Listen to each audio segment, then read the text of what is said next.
Olá!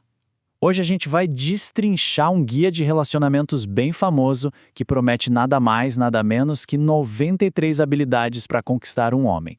Vamos entender a fundo a visão de mundo que ele propõe sobre amor e compromisso. Então, a grande questão que esse material que a gente está analisando tenta responder é esta: o que um homem de alta qualidade, como o próprio autor chama, realmente quer num relacionamento e, segundo ele, a resposta definitiva está lá. E olha, não é uma resposta simples não. O guia apresenta uma lista gigante, são 93 pontos. Então, o nosso trabalho aqui vai ser ir além da lista e entender quais são os princípios, as ideias centrais por trás de tudo isso.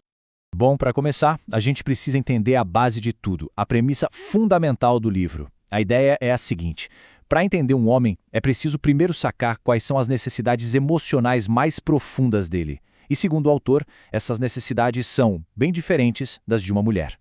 E aqui está a grande sacada, a tese central do guia. A ideia é que o compromisso de um homem está diretamente ligado à capacidade da parceira de perceber e atender a essas necessidades, que seriam diferentes das dela. É essa, digamos, a chave que abriria a porta para uma conexão de verdade. E o curioso é que, apesar do guia listar um monte de ações bem específicas, o objetivo final que ele apresenta não é só agradar por agradar. Não. A meta é criar uma conexão emocional. O autor faz questão de frisar que se trata de se conectar num nível profundo e emocional. Ok, então como isso funciona na prática? Vamos avançar para o primeiro grande pilar que o livro apresenta. E esse é talvez o ponto mais importante de todos, segundo a fonte, o respeito. E aqui vem a distinção que o livro considera a mais importante de todas.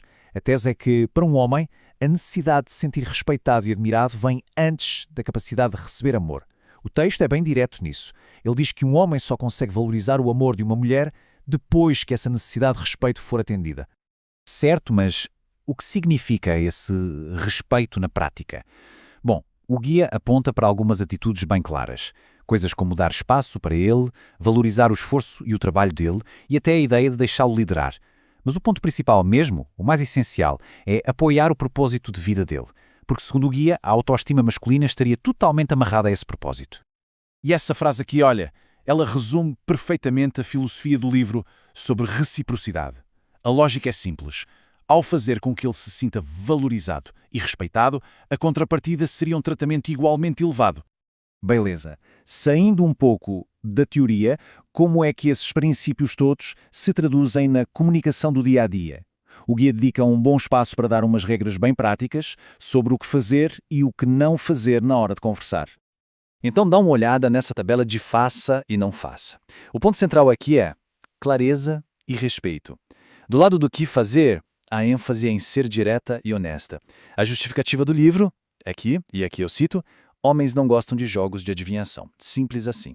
Já do outro lado, o que não fazer, o alerta é contra atitudes que seriam o oposto do respeito, como insultar na frente dos outros ou ficar comparando com outros homens. Agora vamos entrar num outro campo bem importante que o livro aborda: a intimidade e a atração.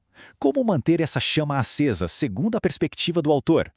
A ideia principal aqui é que os homens seriam criaturas visuais, ou seja, eles responderiam muito a estímulos visuais e sensoriais. Então a atração não seria só uma coisa emocional, mas também muito física, ligada aos 5 sentidos. Sacou? E partindo dessa ideia, o guia dá uns conselhos bem diretos, como a gente vê nesses 4 pontos.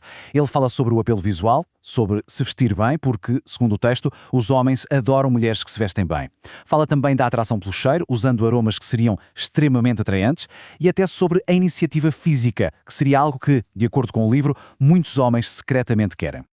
E tudo isso que a gente viu até agora, o respeito, a comunicação, a atração, tudo isso nos leva ao grande objetivo final que o livro propõe.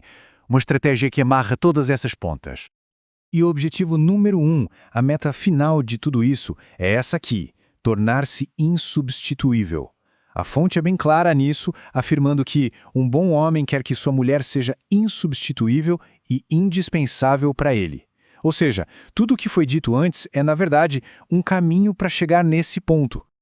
Mas como se chega nesse nível? Como se tornar indispensável?